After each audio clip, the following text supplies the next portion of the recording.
Salut et bienvenue dans 5 minutes éco, une série visant à rendre plus simple l'économie.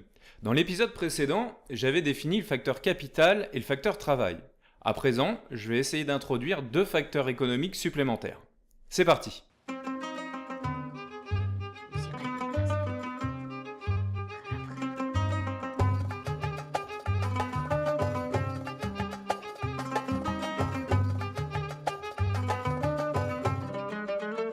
Alors, dans le dernier épisode, j'avais défini le facteur capital comme l'ensemble des propriétés lucratives et, d'un autre côté, le facteur travail comme la recherche par le travailleur d'un rapport optimal entre le travail apporté et la rémunération perçue.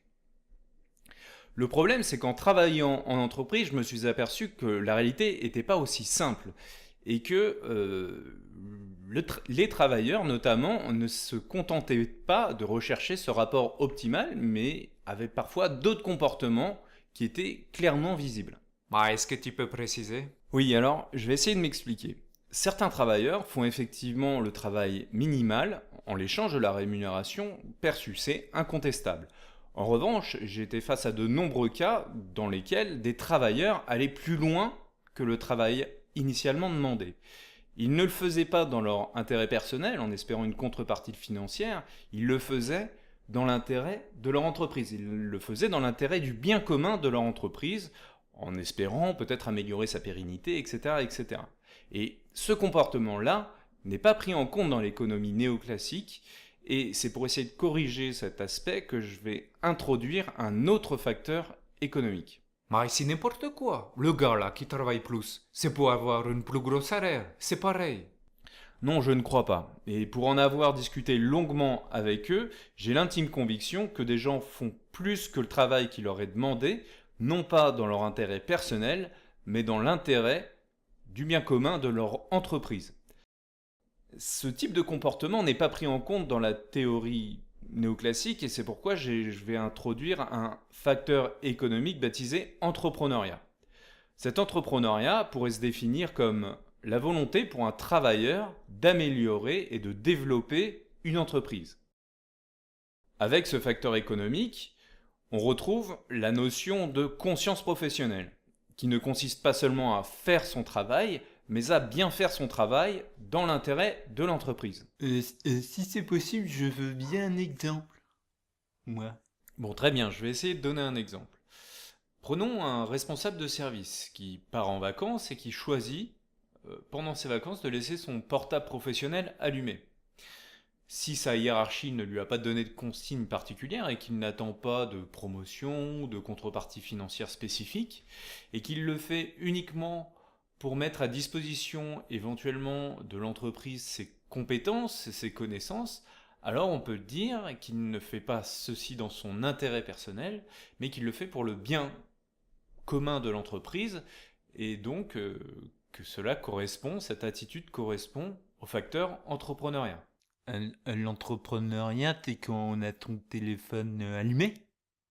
Bon, maintenant, je vais essayer de passer au dernier facteur économique, à savoir l'État. Traditionnellement, l'État peut se définir comme la structure organisant les connexions économiques et les services publics au sein de la société. Mais par contre, nous avons essayé de définir les facteurs économiques non pas par leur structure ou leur identité, mais par le comportement, parce qu'il est déterminé à agir. Dans ce cadre, on pourrait dire que la volonté de l'État, c'est de préserver la stabilité du système économique et social et de veiller à son autoconservation. Ah, tu veux un exemple, non? Oui, s'il vous plaît, oui. Bon, très bien, je vais essayer de donner quelques exemples, c'est finalement assez simple, on peut les retrouver partout.